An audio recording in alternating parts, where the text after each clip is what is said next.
Saya berikan ijazah ya, untuk meringankan persoalan hidup.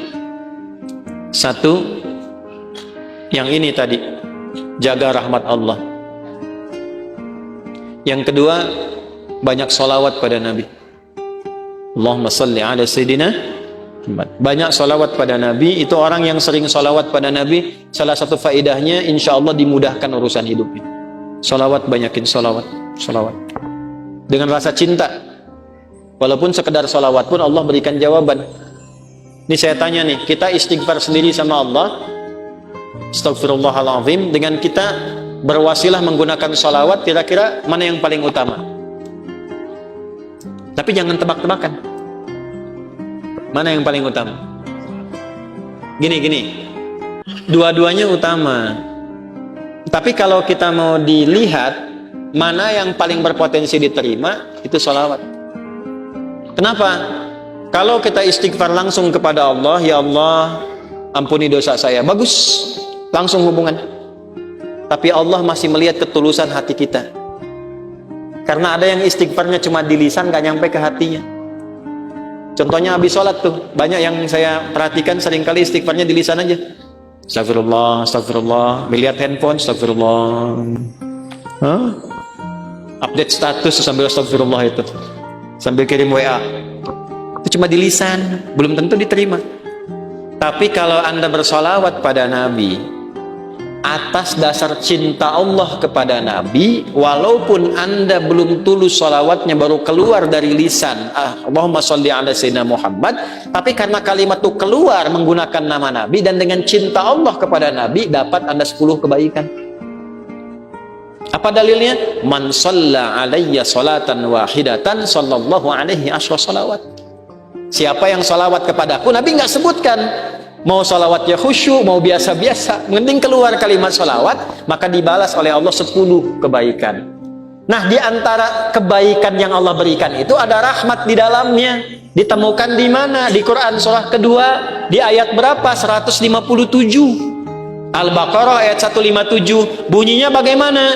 Ulaika alaihim sholawatun mir rabbihim wa rahmah wa ulaika humul muhtadun. Ada orang-orang yang hidupnya dijamin oleh Allah mendapatkan sholawat dari Allah. Apa makna sholawat dari Allah? Pujian yang melahirkan rahmat. Tahu dari mana rahmatnya? Kalimat setelahnya berupa tafsir. Sholawatu wa rahmah. Apa makna rahmat di sini?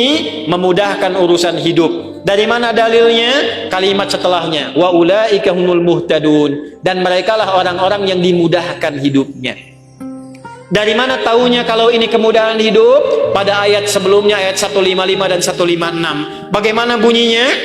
وَلَنَبْلُوَنَّكُمْ بِشَيْءٍ مِنَ الْخَوْفِ وَالْجُوعِ وَنَقْصٍ مِنَ الْأَمْوَالِ وَالْأَنْفُسِ وَالثَّمَرَاتِ وَبَشِّرِ الصَّابِرِينَ الَّذِينَ إِذَا أَصَابَتْهُمْ مُصِيبَةٌ قَالُوا إِنَّا لِلَّهِ وَإِنَّا إِلَيْهِ أُولَئِكَ عَلَيْهِمْ صَلَوَاتٌ مِّن رَّبِّهِمْ وَرَحْمَةٌ wa ulaika humul muhtadun. Duhai kalian yang hidup, aku akan uji dengan berbagai ujian supaya membuat hidup kalian berkualitas, kalian lebih baik lagi. Ujian itu satu bentuknya kekhawatiran.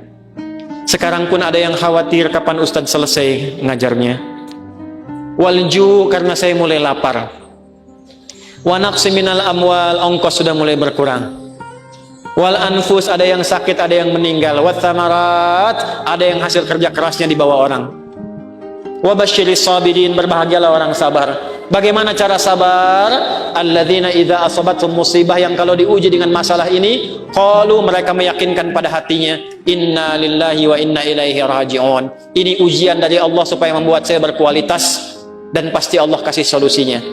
Bagaimana cara mendapatkan solusinya? Kalau orang-orang sudah bersikap begini, tawakal pada Allah, maka dia berburu rahmat Allah. Ulaika alaihim sholawatun mir rabbihim wa rahmah. Orang sabar begini dipuji oleh Allah, diberikan rahmat. Kalau Allah sudah kasih rahmat, maka Allah berikan kemudahan untuk menyelesaikan semua masalah hidupnya.